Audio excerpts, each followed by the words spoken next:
Hello, and welcome to today's journey through the history of fishing. Fishing is one of the most ancient skills our species ever developed. It is a practice that predates the settled lives of farming and the recorded word of written history. For countless generations, the ability to draw sustenance from the water was not merely a pastime, but a fundamental pillar of existence. It provided a reliable source of protein that allowed our ancestors to thrive in environments that might otherwise have been inhospitable. This long and continuous relationship with a world beneath the waves has profoundly shaped human societies, driving migration, fostering innovation, and building communities along the world's coastlines, rivers, and lakes. The story of fishing is, in essence, the story of human ingenuity. The timeline of this craft is a remarkable journey through technological and social evolution. It begins with the simplest of tools, fashioned from bone, stone, and progresses through millennia of quiet refinement, from the dugout canoes of our distant past to the colossal factory trawlers of the modern era. Yet, the core purpose has remained steadfast: to bring food from the water to the table. Understanding this history offers a crucial perspective on our current relationship with the aquatic ecosystems that have supported us for so long, reminding us of both our dependence on them and our responsibility toward them. As we trace this history, we witness how fishing was woven into the very fabric of civilizations. In ancient Egypt, the Nile's flood brought a bounty of fish. In classical Greece, Aristotle and others meticulously documented marine life. This rich tapestry of knowledge, trade, and culture has been built upon the simple act of catching a fish. This essay will follow that long arc, charting a course from prehistoric anglers to today's global industry, from a simple bone hook to a sophisticated sonar screen. We will examine the tools they used, the methods they perfected, and the societal structures that grew around this vital activity, a story of adaptation, discovery, and a fragile connection to the waters of our planet. Our journey into the history of fishing begins deep in prehistoric time, long before written records. Archaeological evidence reveals that our ancestors were catching fish at least 40,000 years ago, and likely much earlier. In places like East Timor, scientists have unearthed some of the world's oldest known fish hooks, delicately carved from shell, dating back over 20,000 years. These were not crude implements, but surprisingly sophisticated tools to lure and secure a catch. Alongside hooks were sharpened bone points that served as gorges, silent witnesses to survival in coastal and riverine environments. The tools of early fishers were varied and ingeniously adapted to their surroundings. They crafted barbed harpoons from bone and antler, designed to spear larger fish in shallow waters. We find these artifacts across the globe, from Europe to Africa and Asia. Evocative images of fish, seals, and other aquatic life appear in cave art, such as in Cosca Cave in France. These paintings offer windows into diet and culture, perhaps even instructional or ritual records of the hunt. Evidence suggests early nets woven from plant fibers like flax or nettle, with stone sinkers and wooden floats. People also likely employed fish weirs, large traps of stakes or stones built across rivers or tidal zones to corral fish as waters receded. Fish could then be gathered by hand or with spears. This ability to secure reliable food from water was transformative. It allowed populations to become more sedentary, establishing longer-term settlements near productive fishing grounds. Unlike the unpredictable chase of large land animals, fishing offered a more consistent supply, especially with knowledge of seasonal migrations. Fishing became a foundational economic activity, shaping early community structures. This stability was a crucial stepping stone on the path toward more complex societies. As human societies settled, fishing became integral to economy and culture. In ancient Egypt, life was tethered to the Nile. Tombs and temples document men in papyrus boats casting nets, using handlines and multi-pronged spears, and even angling with a rod and line over 4,000 years ago. Fish were staples, often salted and sun-dried, supporting workers and trade. Species like Nile perch and tilapia also carried cultural and religious symbolism. In Mesopotamia, cuneiform tablets list fish deliveries and species. Regulations addressed fishermen. Archaeology from Ur reveals copper fish hooks, early metalworking applied to fishing. In China, the Book of Odes mentions angling, bamboo rods, silk lines, and later bronze and iron hooks, advanced tackle. Farmers raised carp in irrigation ponds, an early shift from harvest to management, including rice fish integration. In the ancient Mediterranean, the sea was highway, battlefield, and larder. Small boats supported communities, using casting nets, long lines, and wicker creels for lobster and octopus. Roman mosaics and Greek pottery catalogue prized species: sea bass, mullet, moray eels, and tuna. Oppian's Haleutica described techniques and fish behavior. Aristotle's History of Animals offered remarkably accurate observations. He noted tuna migrations, anglerfish lures, and dogfish reproduction, foundational to marine biology. Rome developed a sophisticated seafood trade: fresh fish for elites, preserved fish for the masses. Salting and fermenting yielded garum, traded empire-wide. Large fish salting facilities, ceteria, dotted Spain and North Africa.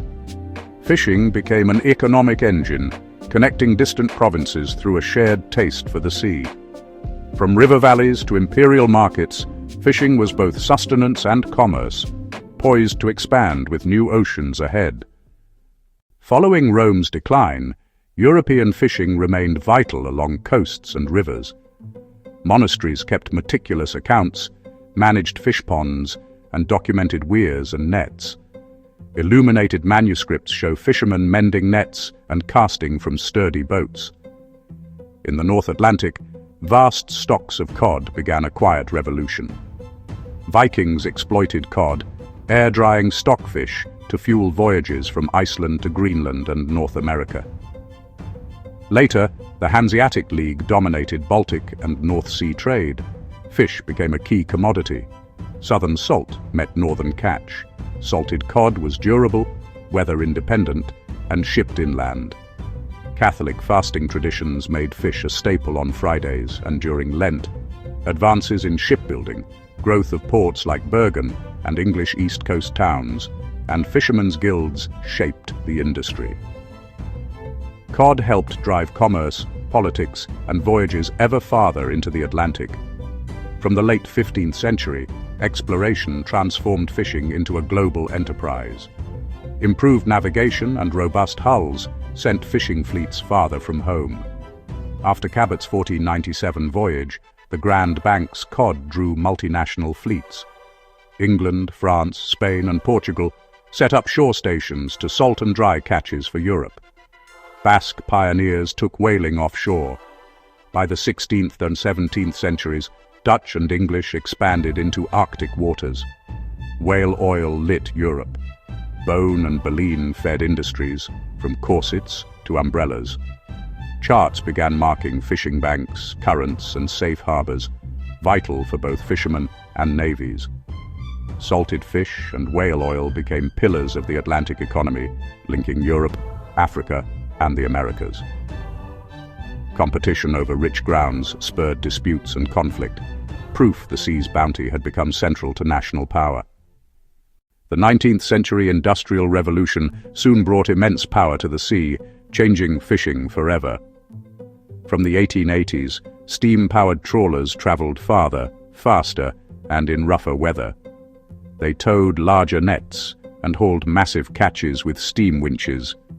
The beam trawl, a cone-shaped net held open by a long beam with iron heads, scraped the seabed effectively. Bottom species like cod, haddock, and flatfish were taken at unprecedented scale. Railways and ice sped fish inland. Canning and preservation extended reach and shelf life. Ports like Grimsby, Hull, and Gloucester grew into industrial centres. Docks, factories, whole communities built around fishing. But power had costs. longer trips, smaller average fish, and concern over destructive seabed trawling. Short-term profit increasingly clashed with long-term sustainability. In the 20th century, diesel engines and steel hulls made vessels larger, stronger, and longer-ranged. Onboard refrigeration and freezing turned boats into factory trawlers, staying at sea for weeks or months. Sonar and echo sounders, refined in WE tunes, let skippers map seabeds and pinpoint dense schools. Nylon nets were stronger and lighter, enabling huge purse seines and larger bottom trawls, powered by hydraulic winches. GPS and satellite communications increased precision and efficiency. Catches surged through the 1950s, 1970s, the Great Acceleration, masking a looming crisis. The Peruvian anchoveta collapsed in the 1970s. Northern cod off Newfoundland fell so far, a moratorium was imposed in the 1990s. The ocean's resources proved finite and vulnerable. An urgent era of science, management, and conservation began. Fishery collapses were a global wake-up call. Unchecked industrial fishing could empty the oceans. Policy and science moved from exploitation to management and conservation. Scientists and governments pursued maximum sustainable yield, the largest catch taken without depleting a stock. Quotas, gear rules, minimum mesh sizes, closed seasons, and marine protected areas emerged. These measures were contentious but curbed capacity. Illegal, unreported, and unregulated fishing persists. Bycatch of turtles, dolphins, seabirds, and sharks remains a major issue. Selective gear, like turtle excluder devices and streamer lines, reduces collateral damage. Climate change shifts fish toward the poles, stressing management tied to fixed boundaries. Ocean acidification harms shelled plankton. Coral nursery habitats are at risk. Balancing immediate food needs with long-term ocean health defines 21st century fishing. The story of fishing is a golden thread running through human history. From a vine hand line and bone hook to a satellite-guided super trawler, its evolution mirrors our own. Woven nets, bronze hooks, sails, steam engines, sonar, and GPS mark milestones in access and understanding.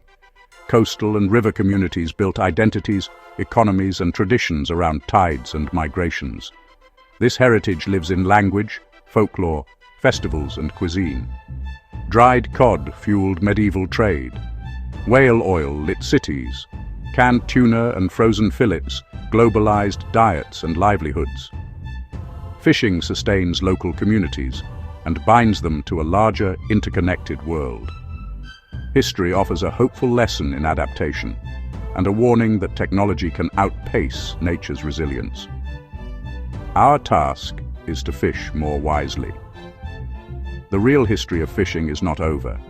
It is our responsibility to ensure the next chapter is one of balance, stewardship, and respect.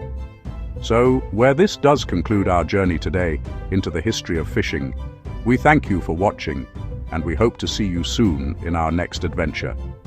Thank you for watching. Goodbye for now.